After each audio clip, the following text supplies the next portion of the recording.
ہم نے خواب دیکھا تھا صدر علی وقار، ہم نے خواب دیکھا تھا، ہم نے برس ہا برس کی نیندیا خوابوں کے نام کر دی، پلکوں میں چھپے خوابوں کو تعبیر پر قربان کر دیا۔ پہاڑوں کا دیس، آبشاروں کی دھرتی لہو مانگتی رہی، ہم دیتے رہے۔ ہم نے خواب دیکھا تھا، فصیلوں کی تعمیر کے لیے سر مانگے گئے تو ہم نے سروں کی فصلیں کٹوا دی۔ ہماری ماؤں نے جگر گوشے قربان کر دیے، ہماری بہنوں کی عصمتیں تار تار ہوئی۔ ہم نے خواب دیکھا تھا، ہمارے گھر عقوبت خانوں میں تبدیل ہو گئے، ہمارے کھیتوں کھلیانوں کو قبرستانوں میں تبدیل کر دیا گیا، ہمارے نیلم جہلم لہو رنگ ہوئے۔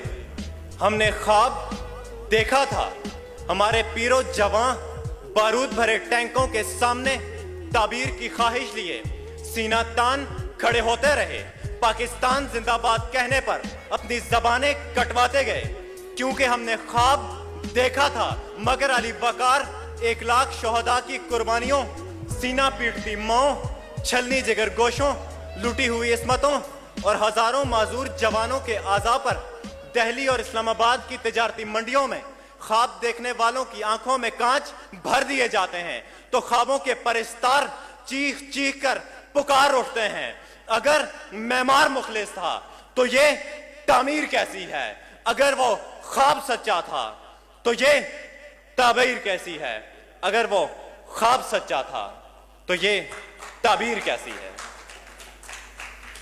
صدر علی وقار، خواب دیکھنا تو فطری تھا کہ اس کی تعبیر کی آرزو میں ہم اس وقت بھی سرمست تھے جب زیارت کے مقام پر بانی پاکستان کی رگوں میں زہر بھر دیا گیا تو سخی کی ہچکیاں یہ بیان کرتی رہی، اگر وہ خواب سچا تھا تو یہ تعبیر کیسی ہے۔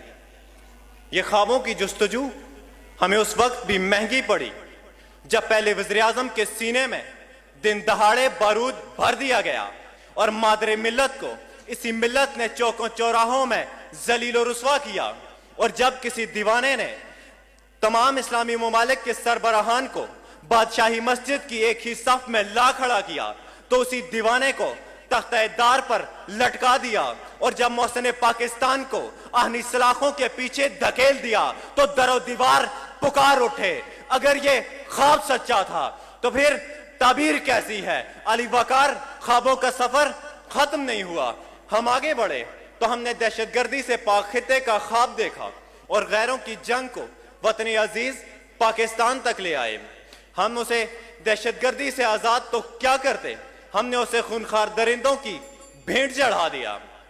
پھر ہم نے اپنی ہی مساجد میں بارود سے جشن منایا۔ ہم خوابوں کی تعبیر تو کیا کرتے کہ عافیہ صدیقی ہمیں جیل کی کال کوٹری سے پکارتی رہی اور ہم سنی لیون کے جسم کے زاویوں میں کھوئے رہے۔ علی وقار، وہ کہ مجھ کو میری سرزمین پہ مار گئے، فصیلوں کے رکھوالے سوئے رہے۔ علی وقار، پروفیسر وحید الدین کا لاشا سڑک پر پکار پکار کر کہتا رہا، وہ جتنے اہل دل تھے سب کے سب برباد کر ڈالے۔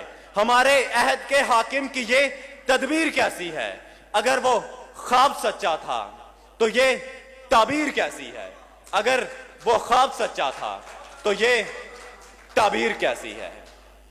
صدر علی وقار، ہمیں خوابوں کی تعبیر اس قدر مہنگی پڑی کہ اب تعبیر تو کیا، تعبیر کے نام سے بھی ڈر لگتا ہے کہ اب ہمیں تعبیر نہیں چاہیے، ہمیں ہمارے وہ خواب ہی لوٹا دو کہ جن خوابوں میں ہم بڑی شان سے جیا کرتے تھے۔ ہم سکون اور آشتی کے باسی تھے، ہم سندھی، بلوچی، پنجابی، پٹھان نہیں، پاکستانی تھے، ہم شیعہ، سنی، بریلوی نہیں، مسلمان تھے۔ علی وقار، آج کے یہ دور و دیوار پکار پکار کر کہہ رہے ہیں کہ پاکستان کو قلعہ اسلام بنانے والے ہم ہی ہیں، کہ پھر کوئی یہ نہ کہہ سکے گا کہ خوابوں کی تعبیر مہنگی پڑی، کیونکہ پیاسی خشک دھرتی سے کیا وعدہ نبھانا ہے. سمندر سے کوئی بادل ہمیں اب کھینچ لانا ہے. فقط پہرا نہیں دینا ہمیں تاریک راہوں پر. ہمیں سوئے ہوئے لوگوں کی قسمت کو جگانا ہے. ہمارے جنگجو جذبے کبھی ٹھنڈے نہیں پڑتے کہ ہم نے فاختہوں کو عقابوں سے لڑانا ہے. کہ ہم نے فاختہوں کو عقابوں سے لڑانا ہے. بہت بہت شکریہ.